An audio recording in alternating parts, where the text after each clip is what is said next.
तो शुरू करते हैं सकट चौथ व्रत कथा। एक साहूकार और एक साहूकारनी थे। वह धर्म पुण्य को नहीं मानते थे, इसके कारण उनके कोई बच्चा नहीं था। एक दिन साहूकारनी पड़ोसी के यहाँ गई। उस दिन सकट चौथ था। वहाँ पड़ोसन सकट चौथ की पूजा करके कहानी सुन रही थी। साहूकारनी ने पड़ोसन से पूछा, तुम क्या कर रही हो? तब पड़ोसन बोली कि आज चौथ का व्रत है, इसलिए कहानी सुना रही हूँ। तब साहूकारनी बोली, चौथ के व्रत करने से क्या होता है? तब पड़ोसन बोली, इसे करने से अन्न, धन, सुहाग, पुत्र सब मिलता है। तब साहूकारनी ने कहा, यदि मेरा गर्भ रह जाए तो मैं 1.25 सेर तिलकुट करूँगी और चौथ का व्रत करूँगी। श्री गणेश भगवान की कृपा से साहूकारनी के गर्भ रह गया, तो वह बोली कि मेरे लड़का हो जाए तो मैं 2.5 सेर तिलकुट करूँगी। कुछ दिन बाद उसके लड़का हो गया, तो वह बोली कि हे चौथ भगवान, मेरे बेटे का विवाह हो जाए तो 5.25 सेर का तिलकुट करूँगी।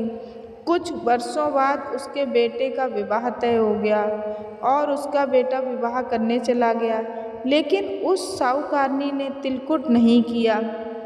इस कारण से चौथ देव क्रोधित हो गए और उन्होंने फेरों से उसके बेटे को उठाकर पीपल के पेड़ पर बिठा दिया।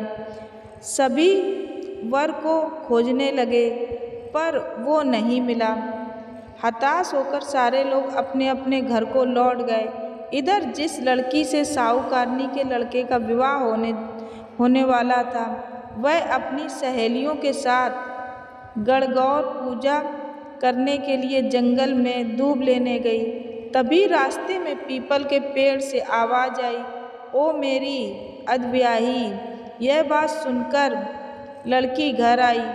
उसके बाद वह धीरे धीरे सूख कर कांटा होने लगी। एक दिन लड़की की माँ ने कहा, मैं तुम्हें अच्छा खिलाती हूँ, अच्छा पहनाती हूँ, फिर भी तू सूखती जा रही है, ऐसा क्यों? तब लड़की अपनी माँ से बोली कि वह जब भी दूब लेने जंगल जाती है तो पीपल के पेड़ से एक आदमी बोलता है कि ओ मेरी अधब्याही। उसने मेहंदी लगा रखी है और सेहरा भी बांध रखा है। तब उसकी माँ ने पीपल के पेड़ के पास जाकर देखा, वह तो उसका जमाई ही है। तब उसकी माँ ने जमाई से कहा, यहाँ क्यों बैठे हो? मेरी बेटी तो अधब्याही कर दी और अब क्या लोगे? साहूकारनी का बेटा बोला, मेरी माँ ने चौथ का तिलकुट बोला था लेकिन नहीं किया, इसलिए चौथ माता ने नाराज होकर मुझे यहाँ बैठा दिया है। यह सुनकर उस लड़की की माँ साहूकारनी के घर गई और उससे पूछा कि तुमने सकट चौथ का कुछ बोला था क्या? तब साहूकारनी बोली, तिलकुट बोला था। उसके बाद साहूकारनी बोली, मेरा बेटा घर आ जाए तो 2.5 मन का तिलकुट करूँगी। इससे श्री गणेश भगवान प्रसन्न हो गए और उसका बेटा घर वापस आ गया। उसके बेटे को फेरों में लाकर बैठाया गया। बेटे का विवाह धूमधाम से हो गया। जब साहूकारनी का बेटा एवं बहू घर आए तब साहूकारनी ने 2.5 मन तिलकुट किया और बोली, हे चौथ देव, आपके आशीर्वाद से मेरा बेटा बहू घर आए हैं, जिससे मैं हमेशा तिलकुट करके व्रत करूँगी।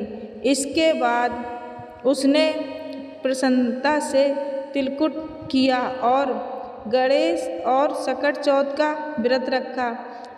हे गणपति बप्पा, जिस तरह साहूकारनी को उसके बेटे बहू मिल गए, उसी तरह से सबके ऊपर अपनी कृपा बनाए रखना, सबकी मनोकामना पूरी करना। बोलिए सकट चौथ की जय।